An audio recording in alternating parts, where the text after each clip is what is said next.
No human eye can isolate the unhappy coincidence of line and place, which suggests evil in the face of a house, and yet somehow a maniac juxtaposition, a badly turned angle, some chance meeting of roof and sky, turned Hill House into a place of despair, more frightening because the face of Hill House seemed awake, with a watchfulness from the blank windows and a touch of glee in the eyebrow of a cornice.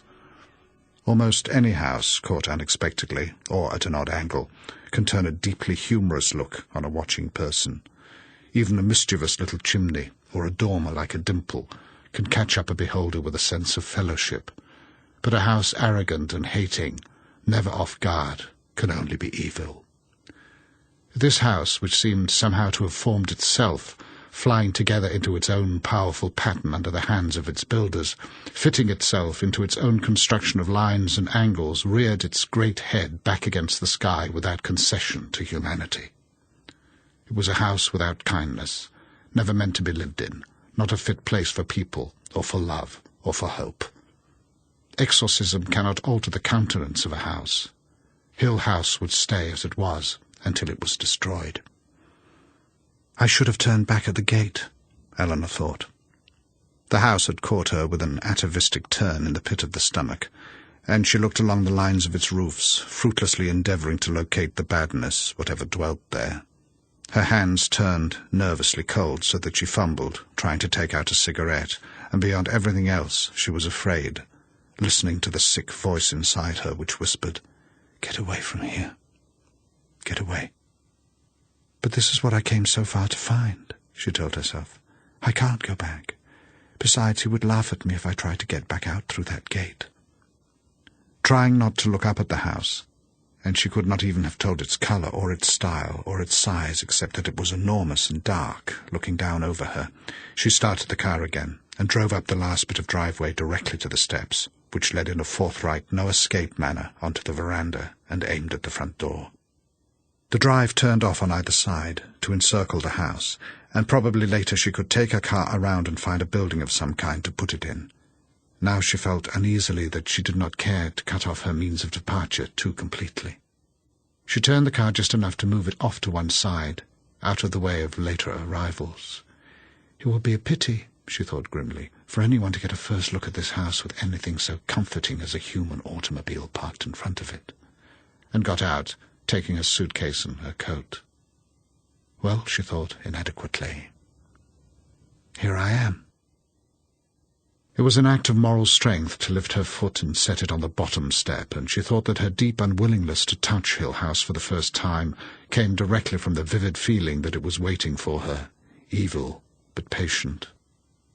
Journeys end in lovers' meeting, she thought, remembering her song at last, and laughed, standing on the steps of Hill House.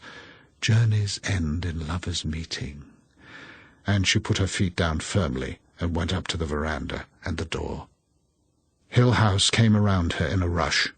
She was enshadowed, and the sound of her feet on the wood of the veranda was an outrage in the utter silence, as though it had been a very long time since feet stamped across the boards of Hill House. She brought her hand up to the heavy iron knocker that had a child's face, determined to make more noise, and yet more, so that Hill House might be very sure she was there. And then the door opened without warning, and she was looking at a woman who, if like ever merited like, could only be the wife of the man at the gate. "Mrs. Dudley?" she said, catching her breath. "I'm Eleanor Vance. I'm expected." Silently the woman stood aside. Her apron was clean, her hair was neat, and yet she gave an indefinable air of dirtiness, quite in keeping with her husband, and the suspicious sullenness of her face was a match for the malicious petulance of his. "No," Eleanor told herself. "It's partly because everything seems so dark around here, and partly because I expected that man's wife to be ugly. If I hadn't seen Hill House, would I be so unfair to these people? They only take care of it after all." The hall in which they stood was overfull of dark wood and weighty carving, dim under the heaviness of the staircase which lay back from the farther end. Above there seemed to be another hallway, going the width of the house. She could see a wide landing, and then across the staircase doors closed along the upper hall. On either side of her now were great double doors, carved with fruit and grain and living things. All the doors she could see in this house were closed. When she tried to speak, her voice was drowned in the dim stillness, and she had to try again to make a sound. "Can you take me to my room?" she asked at last, gesturing toward her suitcase on the floor and watching the wavering reflection of her hand going down and down into the deep shadows of the polished floor. "I gather I'm the first one here. You did say you were Mrs. Dudley." "I think I'm going to cry," she thought, like a child sobbing and wailing. "I don't like it here." Mrs. Dudley turned and started up the stairs, and Eleanor took up her suitcase and followed, hurrying after anything else alive in this house. "No," she thought, "I don't like it here."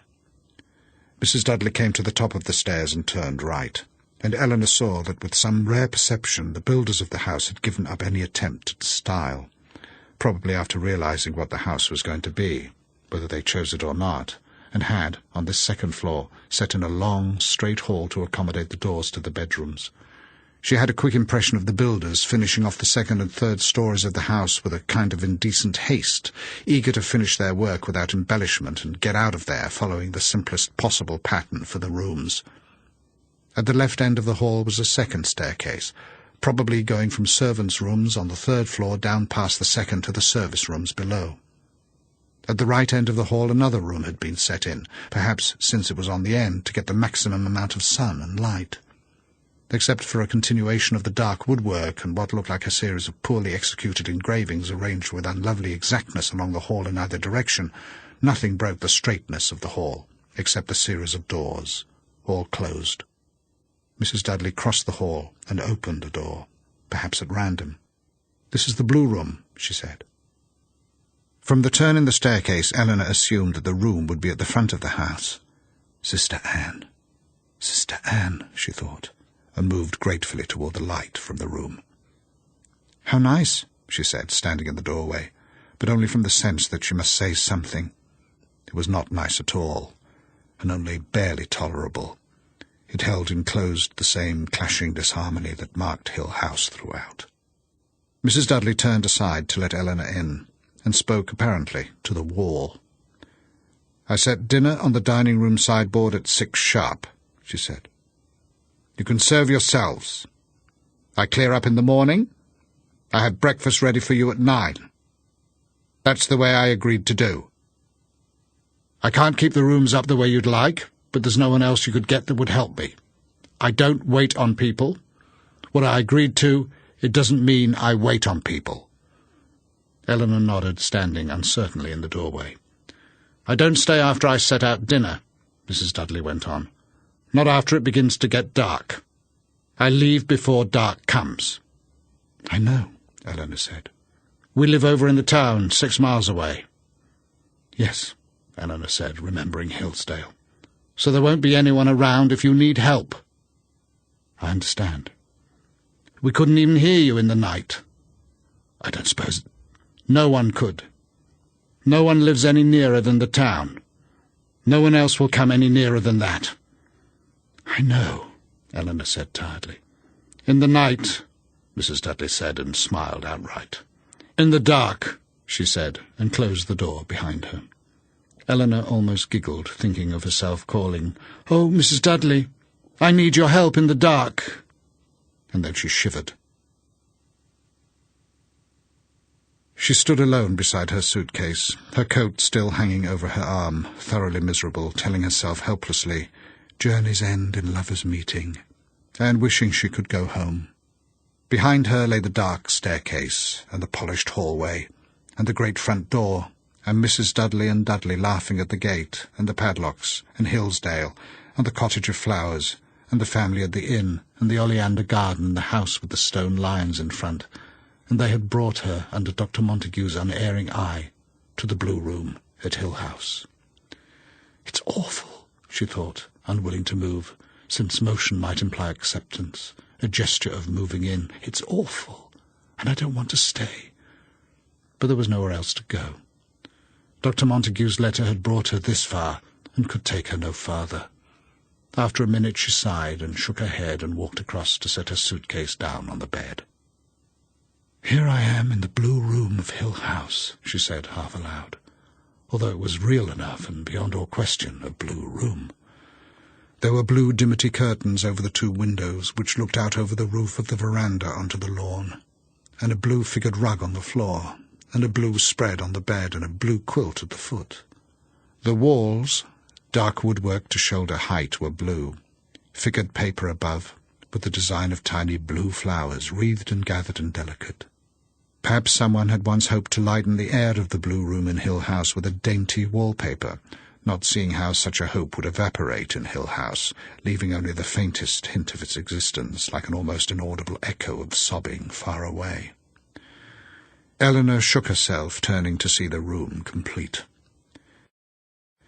It had an unbelievably faulty design, which left it chillingly wrong in all its dimensions, so that the wall seemed always in one direction a fraction longer than the eye could endure, and in another direction a fraction less than the barest possible tolerable length. "This is where they want me to sleep," Eleanor thought incredulously. "What nightmares are waiting, shadowed in those high corners? What breath of mindless fear will drift across my mouth?" And shook herself again. "Really," she told herself, "really, Eleanor." She opened her suitcase on the high bed and, slipping off her stiff city shoes with grateful relief, began to unpack. At the back of her mind the thoroughly female conviction that the best way to soothe a troubled mind is to put on comfortable shoes. Yesterday, packing her suitcase in the city, she had chosen clothes which she assumed would be suitable for wearing in an isolated country house. She had even run out at the last minute and bought, excited at her own daring, 2 pairs of slacks, something she had not worn in more years than she could remember. Mother would be furious, she thought, packing the slacks down at the bottom of her suitcase so that she need not take them out, need never let anyone know she had them, in case she lost her courage. Now in Hill House they no longer seemed so new. She unpacked carelessly, setting dresses crookedly on hangers, tossing the slacks into the bottom drawer of the high marble-top dresser, throwing her city shoes into a corner of the great wardrobe. She was bored already with the books she had brought. "I'm probably not going to stay anyway," she thought, and closed her empty suitcase and set it in the wardrobe corner. "It won't take me 5 minutes to pack again." She discovered that she had been trying to put her suitcase down without making a sound, and then realized that while she unpacked she had been in her stocking feet, trying to move as silently as possible, as though stillness were vital in Hill House. She remembered that Mrs. Dudley had also walked without sound. When she stood still in the middle of the room, the pressing silence of Hill House came back all around her. "I am like a small creature swallowed whole by a monster," she thought, "and the monster feels my tiny little movements inside." "No," she said aloud, and the one word echoed. She went quickly across the room and pushed aside the blue dimity curtains, but the sunlight came only palely through the thick glass of the windows, and she could see only the roof of the veranda and a stretch of the lawn beyond. Somewhere down there was her little car, which could take her away again. "Journeys end in lovers' meeting," she thought. "It was my own choice to come." Then she realized that she was afraid to go back across the room. She was standing with her back to the window, looking from the door to the wardrobe, to the dresser, to the bed, telling herself that she was not afraid at all, when she heard, far below, the sounds of a car door slamming, and then quick footsteps, almost dancing up the steps and across the veranda, and then, shockingly, the crash of the great iron knocker coming down. "Why," she thought, "there are other people coming. I'm not going to be here all alone." Almost laughing, she ran across the room and into the hall to look down the staircase into the hallway below. "Thank heaven you're here," she said, peering through the dimness. "Thank heaven somebody's here." She realized without surprise that she was speaking as though Mrs. Dudley could not hear her, although Mrs. Dudley stood, straight and pale, in the hall. "Come on up," Eleanor said. "You'll have to carry your own suitcase." She was breathless and seemed unable to stop talking. Her usual shyness melted away by relief. "My name's Eleanor Vance," she said, "and I'm so glad you're here." "I'm Theodora. Just Theodora. This bloody house. It's just as bad up here. Come on up. Make her give you the room next to mine." Theodora came up the heavy stairway after Mrs. Dudley, looking incredulously at the stained-glass window on the landing, the marble urn in a niche, the patterned carpet. Her suitcase was considerably larger than Eleanor's, and considerably more luxurious, and Eleanor came forward to help her, glad that her own things were safely put away out of sight. "Wait till you see the bedrooms," Eleanor said. "Mine used to be the embalming room, I think." "It's the home I've always dreamed of," Theodora said. "A little hideaway where I can be alone with my thoughts, particularly if my thoughts happen to be about murder or suicide or—" "Green room," Mrs. Dudley said coldly, and Eleanor sensed with a quick turn of apprehension that flippant or critical talk about the house bothered Mrs. Dudley in some manner. Maybe she thinks it can hear us, Eleanor thought, and then was sorry she had thought it. Perhaps she shivered, because Theodora turned with a quick smile and touched her shoulder gently, reassuringly. She is charming, Eleanor thought, smiling back. Not at all the sort of person who belongs in this dreary, dark place, but then probably I don't belong here either. I am not the sort of person for Hill House, but I can't think of anybody who would be. She laughed then, watching Theodora's expression as she stood in the doorway of the green room. "Good Lord," Theodora said, looking sideways at Eleanor, "how perfectly enchanting. A positive bower." "I set dinner on the dining-room sideboard at 6 sharp, Mrs. Dudley said. "You can serve yourselves. I clear up in the morning. I have breakfast ready for you at 9. That's the way I agreed to do." "You're frightened," Theodora said, watching Eleanor. "I can't keep the rooms up the way you'd like, but there's no one else you could get that would help me. I don't wait on people. What I agreed to, it doesn't mean I wait on people." "It was just when I thought I was all alone," Eleanor said.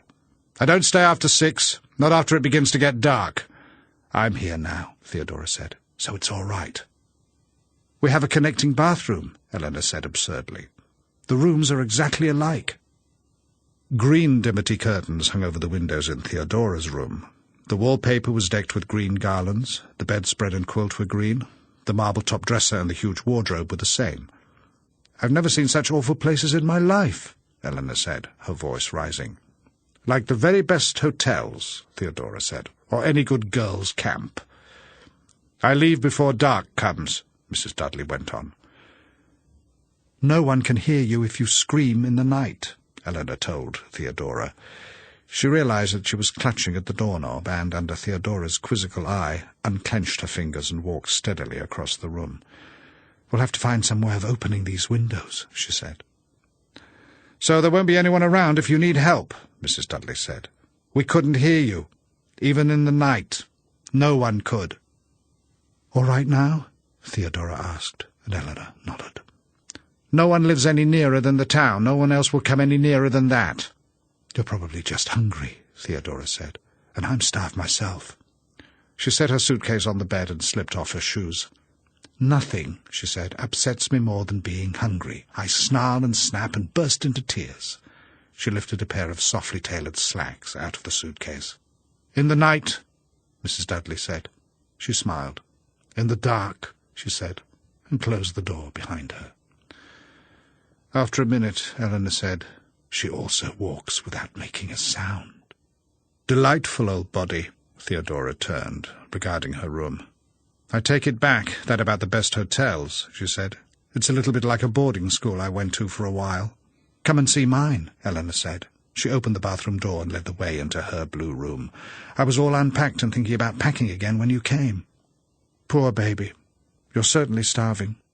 "All I could think of when I got a look at the place from outside was what fun it would be to stand out there and watch it burn down, maybe before we leave. It was terrible being here alone. You should have seen that boarding school of mine during vacations." Theodora went back into her own room, and, with the sense of movement and sound in the 2 rooms, Eleanor felt more cheerful. She straightened her clothes on the hangers in the wardrobe and set her books evenly on the bed-table. "You know," Theodora called from the other room, "it is kind of like the first day at school. Everything's ugly and strange, and you don't know anybody, and you're afraid everyone's going to laugh at your clothes." Eleanor, who had opened the dresser drawer to take out a pair of slacks, stopped and then laughed and threw the slacks on the bed.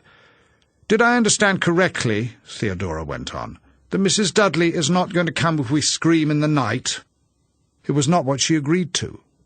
"Did you meet the amiable old retainer at the gate?" "We had a lovely chat. He said I couldn't come in. I said I could, and then I tried to run him down with my car, but he jumped. Look, do you think we have to sit around here in our rooms and wait? I'd like to change into something comfortable. Unless we dress for dinner, do you think?" "I won't if you won't." "I won't if you won't. They can't fight both of us. Anyway, let's get out of here and go exploring. I would very much like to get this roof off from over my head. It gets dark so early in these hills with all the trees." Eleanor went to the window again, but there was still sunlight slanting across the lawn. "It won't be really dark for nearly an hour. I want to go outside and roll on the grass." Eleanor chose a red sweater, thinking that in this room, in this house, the red of the sweater and the red of the sandals bought to match it would almost certainly be utterly at war with each other, although they had been close enough yesterday in the city. "Serves me right anyway," she thought, "for wanting to wear such things. I never did before." But she looked oddly well. It seemed to her, as she stood by the long mirror on the wardrobe door, almost comfortable. "Do you have any idea who else is coming?" she asked. "Or when?" "Dr. Montague," Theodora said. "I thought he'd be here before anyone else." "Have you known Dr. Montague long?" "Never met him," Theodora said. "Have you?" "Never. You almost ready?" "All ready." Theodora came through the bathroom door into Eleanor's room. "She is lovely," Eleanor thought, turning to look. "I wish I were lovely." Theodora was wearing a vivid yellow shirt, and Eleanor laughed and said, "You bring more light into this room than the window." Theodora came over and regarded herself approvingly in Eleanor's mirror. "I feel," she said, "that in this dreary place it is our duty to look as bright as possible. I approve of your red sweater. The two of us will be visible from one end of Hill House to the other." Still looking into the mirror, she asked, "I suppose Dr. Montague wrote to you?" "Yes," Eleanor was embarrassed. "I didn't know at first whether it was a joke or not, but my brother-in-law checked up on him." "You know," Theodora said slowly, "up until the last minute, when I got to the gates, I guess, I never really thought there would be a Hill House. You don't go around expecting things like this to happen." "But some of us go around hoping," Eleanor said. Theodora laughed and swung around before the mirror and caught Eleanor's hand. "Fellow babe in the woods," she said, "let's go exploring. We can't go far away from the house. I promise not to go one step farther than you say. Do you think we have to check in and out with Mrs. Dudley? She probably watches every move we make anyway. It's probably part of what she agreed to." "Agreed to with whom, I wonder?" "Count Dracula." "You think he lives in Hill House?" "I think he spends all his weekends here. I swear I saw bats in the woodwork downstairs. Follow, follow." They ran downstairs, moving with colour and life against the dark woodwork and the clouded light of the stairs, their feet clattering, and Mrs. Dudley stood below and watched them in silence. "We're going exploring, Mrs. Dudley," Theodora said lightly. "We'll be outside somewhere." "But we'll be back soon," Eleanor added. "I set dinner on the sideboard at 6 o'clock, Mrs. Dudley explained. Eleanor, tugging, got the great front door open. It was just as heavy as it looked, and she thought, "We will really have to find some easier way to get back in." "Leave this open," she said over her shoulder to Theodora. "It's terribly heavy. Get one of those big vases and prop it open." Theodora wheeled one of the big stone vases from the corner of the hall, and they stood it in the doorway and rested the door against it. The fading sunlight outside was bright after the darkness of the house, and the air was fresh and sweet. Behind them, Mrs. Dudley moved the vase again, and the big door slammed shut. "Lovable old thing," Theodora said to the closed door. For a moment her face was thin with anger, and Eleanor thought, "I hope she never looks at me like that," and was surprised, remembering that she was always shy with strangers, awkward and timid, and yet had come in no more than half an hour to think of Theodora as close and vital, someone whose anger would be frightening. "I think," Eleanor said hesitantly, and relaxed, because when she spoke Theodora turned and smiled again. "I think that during the daylight hours, when Mrs. Dudley is around, I shall find myself some absorbing occupation, far, far from the house, rolling the tennis court perhaps, or tending the grapes in the hothouse. Perhaps you could help Dudley with the gates, or look for nameless graves in the nettle patch." They were standing by the rail of the veranda. From there they could see down the drive to the point where it turned among the trees again, and down over the soft curve of the hills to the distant small line which might have been the main highway, and the road back to the cities from which they had come. Except for the wires which ran to the house from a spot among the trees, there was no evidence that Hill House belonged in any way to the rest of the world. Eleanor turned and followed the veranda. It went, apparently, all around the house. "Oh, look," she said, turning the corner. Behind the house the hills were piled in great pressing masses, flooded with summer green now, rich and still. "It's why they call it Hill House," Eleanor said inadequately. "It's altogether Victorian," Theodora said. "They simply wallowed in this kind of great billowing overdone sort of thing and buried themselves in folds of velvet and tassels and purple plush. Anyone before them or after them would have put this house right up there on top of those hills where it belongs instead of snuggling it down here. If it were on top of the hill, everyone could see it. I vote for keeping it well hidden where it is." "All the time I'm here I'm going to be terrified," Theodora said, "thinking one of those hills will fall on us." "They don't fall on you, they just slide down silently and secretly, rolling over you while you try to run away." "Thank you," Theodora said in a small voice. "What Mrs. Dudley has started you have completed nicely. I shall pack and go home at once." Believing her for a minute, Eleanor turned and stared, and then saw the amusement on her face and thought, "She's much braver than I am." Unexpectedly, although it was later to become a familiar tone, a recognizable attribute of what was to mean Theodora in Eleanor's mind, Theodora caught at Eleanor's thought and answered her. "Don't be so afraid all the time," she said, and reached out to touch Eleanor's cheek with one finger. "We never know where our courage is coming from."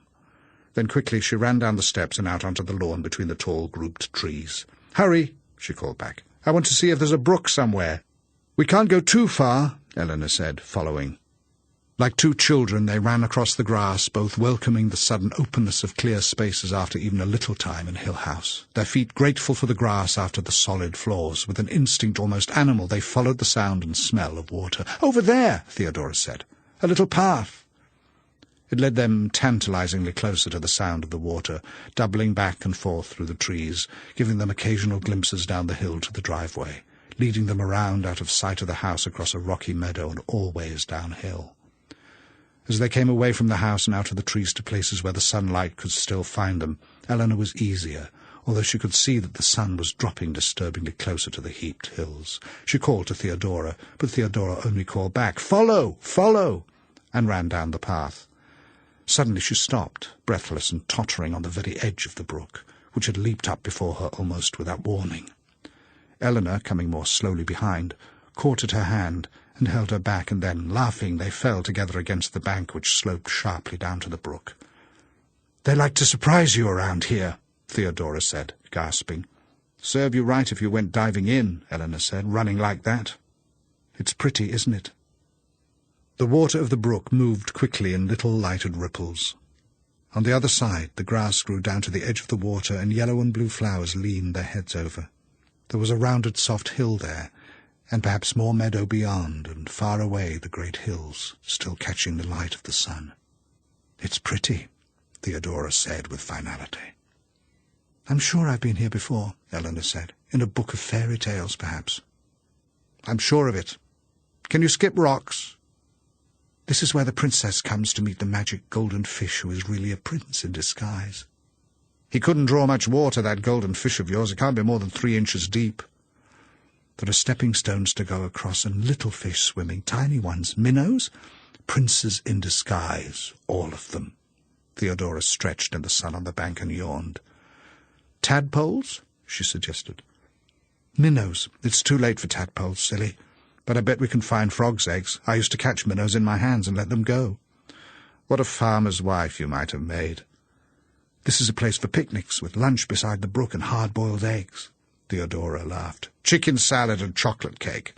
Lemonade in a thermos bottle. Spilled salt." Theodora rolled over luxuriously. "They're wrong about ants, you know. There were almost never ants. Cows, maybe, but I don't think I ever did see an ant on a picnic." "Was there always a bull in the field? Did someone always say, 'But we can't go through that field. That's where the bull is'?" Theodora opened one eye. "Did you used to have a comic uncle? Everyone always laughed whatever he said. And he used to tell you not to be afraid of the bull. If the bull came after you, all you had to do was grab the ring through his nose and swing him around your head." Eleanor tossed a pebble into the brook and watched it sink clearly to the bottom. "Did you have a lot of uncles?" "Thousands. Do you?" After a minute Eleanor said, "Oh, yes, big ones and little ones and fat ones and thin ones. Do you have an Aunt Edna?" "Aunt Muriel." "Kind of thin, rimless glasses?" "A garnet brooch," Eleanor said. "Does she wear a kind of dark red dress to family parties?" "Lace cuffs." "Then I think we must really be related," Theodora said. "Did you used to have braces on your teeth?" "No. Freckles. I went to that private school where they made me learn to curtsy. I always had colds all winter long. My mother made me wear woolen stockings. My mother made my brother take me to dances, and I used to curtsy like mad. My brother still hates me. I fell down during the graduation procession. I forgot my lines in the operetta. I used to write poetry." "Yes," Theodora said. "I'm positive we're cousins." She sat up, laughing, and then Eleanor said, "Be quiet. There's something moving over there." Frozen, shoulders pressed together, they stared, watching the spot of hillside across the brook where the grass moved, watching something unseen move slowly across the bright green hill, chilling the sunlight and the dancing little brook. "What is it?" Eleanor said in a breath, and Theodora put a strong hand on her wrist. "It's gone," Theodora said clearly, and the sun came back, and it was warm again. "It was a rabbit," Theodora said. "I couldn't see it," Eleanor said. "I saw it the minute you spoke," Theodora said firmly. "It was a rabbit. It went over the hill and out of sight." "We've been away too long," Eleanor said, and looked up anxiously at the sun touching the hilltops. She got up quickly and found that her legs were stiff from kneeling on the damp grass. "Imagine two splendid old picnic-going girls like us," Theodora said, "afraid of a rabbit." Eleanor leaned down and held out a hand to help her up. "We'd really better hurry back," she said, and because she did not herself understand her compelling anxiety, added, "The others might be there by now." "We'll have to come back here for a picnic soon," Theodora said, following carefully up the path, which went steadily uphill. "We really must have a good old-fashioned picnic down by the brook." "We can ask Mrs. Dudley to hard-boil some eggs." Eleanor stopped on the path, not turning. "Theodora," she said, "I don't think I can, you know. I don't think I really will be able to do it." "Eleanor," Theodora put an arm across her shoulders, "would you let them separate us now? Now that we've found out we're cousins?"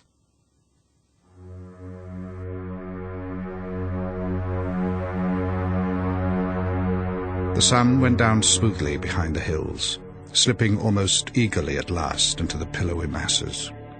There were already long shadows on the lawn as Eleanor and Theodora came up the path toward the side veranda of Hill House, blessedly hiding its mad face in the growing darkness. "There's someone waiting there," Eleanor said, walking more quickly, and so saw Luke for the first time. "Journeys end in lovers' meeting," she thought, and could only say inadequately, "Are you looking for us?" He had come to the veranda rail, looking down at them in the dusk, and now he bowed with a deep, welcoming gesture. "These being dead," he said, "then dead must I be. Ladies, if you are the ghostly inhabitants of Hill House, I am here forever."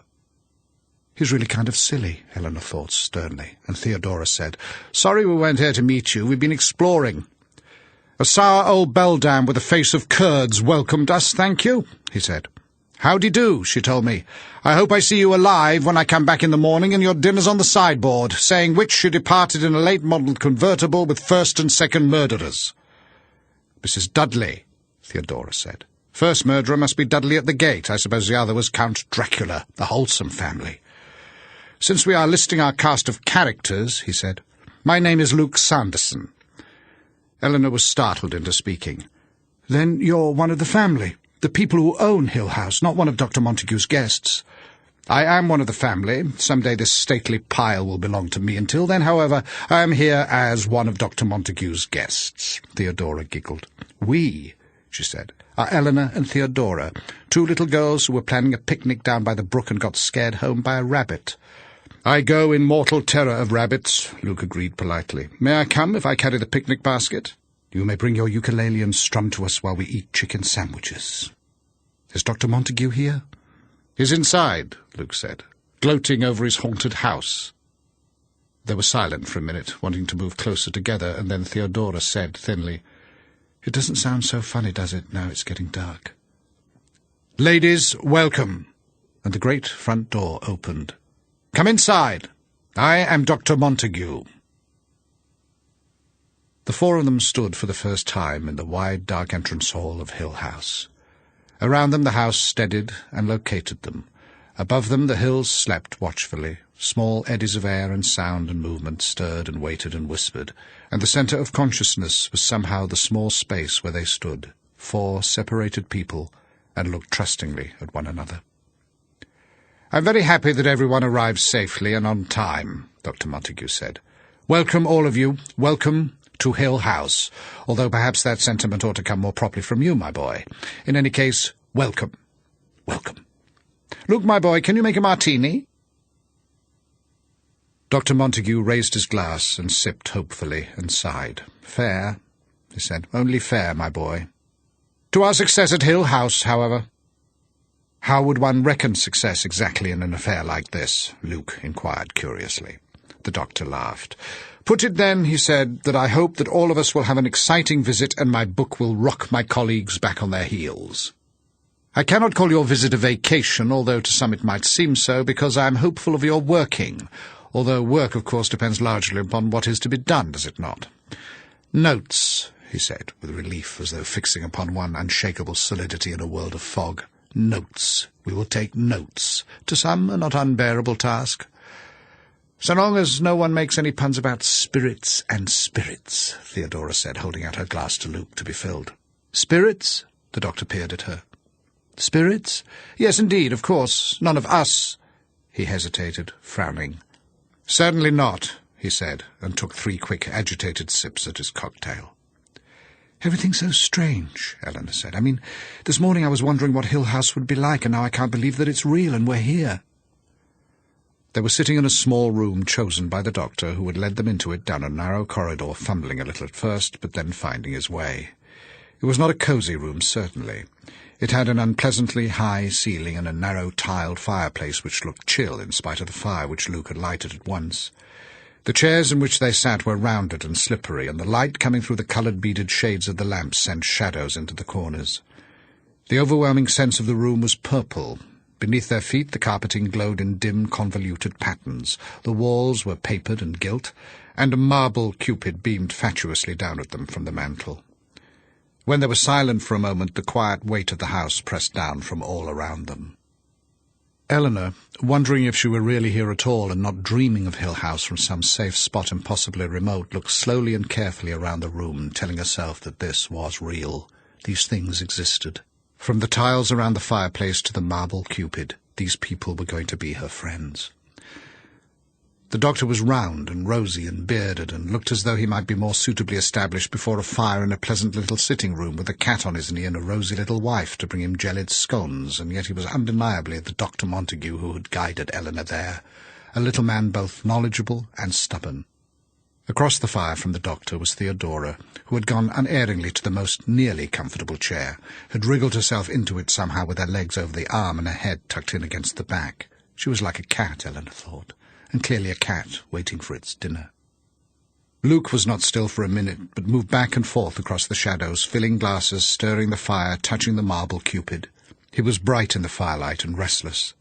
They were all silent, looking into the fire, lazy after their several journeys, and Eleanor thought, "I am the 4th person in this room.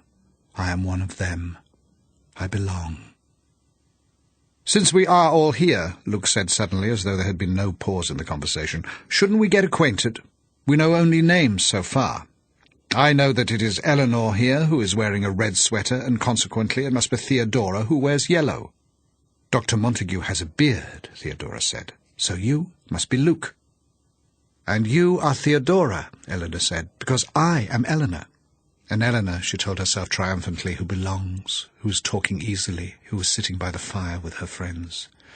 "Therefore you are wearing the red sweater," Theodora explained to her soberly. "I have no beard," Luke said, "so he must be Dr. Montague." "I have a beard," Dr. Montague said, pleased, and looked around at them with a happy beam. "My wife," he told them, "likes a man to wear a beard. Many women, on the other hand, find a beard distasteful. A clean-shaven man, you'll excuse me, my boy, never looks fully dressed, my wife tells me." He held out his glass to Luke. "Now that I know which one of us is me," Luke said, "let me identify myself further. I am, in private life, assuming that this is public life and the rest of the world is actually private, let me see, a bullfighter. Yes, a bullfighter. I love my love with a B, Eleanor said in spite of herself. "Because he is bearded." "Very true," Luke nodded at her. "That makes me Dr. Montague. I live in Bangkok and my hobby is bothering women." "Not at all," Dr. Montague protested, amused. "I live in Belmont." Theodora laughed and gave Luke that quick, understanding glance she had earlier given Eleanor. Eleanor, watching, thought wryly that it might sometimes be oppressive to be for long around one so immediately in tune, so perceptive as Theodora. "I am by profession an artist's model," Eleanor said quickly, to silence her own thoughts. "I live a mad, abandoned life, draped in a shawl and going from garret to garret." "Are you heartless and wanton?" Luke asked. "Or are you one of the fragile creatures who will fall in love with the Lord's Son and pine away? Losing all your beauty and coughing a good deal," Theodora added. "I rather think I have a heart of gold," Eleanor said reflectively. "At any rate, my affairs are the talk of the cafes. Dear me," she thought. "Dear me." "Alas," Theodora said, "I am a lord's daughter. Ordinarily I go clad in silk and lace and cloth of gold, but I have borrowed my maid's finery to appear among you. I may, of course, become so enamoured of the common life that I will never go back, and the poor girl will have to get herself new clothes. And you, Dr. Montague?" He smiled in the firelight. "A pilgrim, a wanderer." "Truly a congenial little group," Luke said approvingly. "Destined to be inseparable friends, in fact. A courtesan, a pilgrim, a princess, and a bullfighter. Hill House has surely never seen our like." "I will give the honour to Hill House," Theodora said. "I have never seen its like." She rose, carrying her glass, and went to examine a bowl of glass flowers. "What did they call this room, do you suppose?" "A parlour, perhaps," Dr. Montague said. "Perhaps a boudoir. I thought we would be more comfortable in here than in one of the other rooms. As a matter of fact, I think we ought to regard this room as our centre of operations, a kind of common room. It may not be cheerful." "Of course it's cheerful," Theodora said staunchly. "There is nothing more exhilarating than maroon upholstery and oak panelling, and what is that in the corner there, a sedan chair?" "Tomorrow you will see the other rooms," the doctor told her. "If we are going to have this for a rumpus room," Luke said, "I propose we move in something to sit on. I cannot perch for long on anything here. I skid," he said confidentially to Eleanor. "Tomorrow," the doctor said. "Tomorrow, as a matter of fact, we will explore the entire house and arrange things to please ourselves. And now, if you have all finished, I suggest that we determine what Mrs. Dudley has done about our dinner." Theodora moved at once and then stopped, bewildered. "Someone is going to have to lead me," she said. "I can't possibly tell where the dining room is." She pointed. "That door leads to the long passage and then into the front hall," she said. The doctor chuckled. "Wrong, my dear, that door leads to the conservatory." He rose to lead the way. "I have studied a map of the house," he said complacently, "and I believe that we have only to go through the door here, down the passage into the front hall and across the hall and through the billiard room to find the dining room. Not hard," he said, "once you get into practice." "Why did they mix themselves up so?" Theodora asked. "Why so many little odd rooms?" "Maybe they like to hide from one another," Luke said. "I can't understand why they wanted everything so dark," Theodora said. She and Eleanor were following Dr. Montague down the passage, and Luke came behind, lingering to look into the drawer of a narrow table, and wondering aloud to himself at the valance of cupid heads and ribbon bunches which topped the panelling in the dark hall. "Some of these rooms are entirely inside rooms," the doctor said from ahead of them. "No windows, no access to the outdoors at all. However, a series of enclosed rooms is not altogether surprising in a house of this period, particularly when you recall that what windows they did have were heavily shrouded with hangings and draperies within and shrubbery without. Ah!" He opened the passage door and led them into the front hall. "Now," he said, considering the doorways opposite, two smaller doors flanking the great central double door. "Now," he said, and selected the nearest. "The house does have its little oddities," he continued, holding the door so that they might pass through into the dark room beyond. "Luke, come and hold this open so I can find the dining room." Moving cautiously, he crossed the dark room and opened a door, and they followed him into the pleasantest room they had seen so far, more pleasant certainly because of the lights and the sight and smell of food. "I congratulate myself," he said, rubbing his hands happily. "I have led you to civilization through the uncharted wastes of Hill House." "We ought to make a practice of leaving every door wide open." Theodora glanced nervously over her shoulder. "I hate this wandering around in the dark." "You'd have to prop them open with something then," Eleanor said. "Every door in this house swings shut when you let go of it."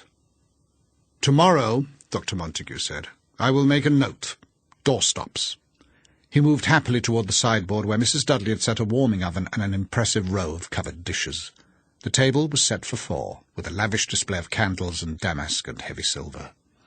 "No stinting, I see," Luke said, taking up a fork with a gesture which would have confirmed his aunt's worst suspicions.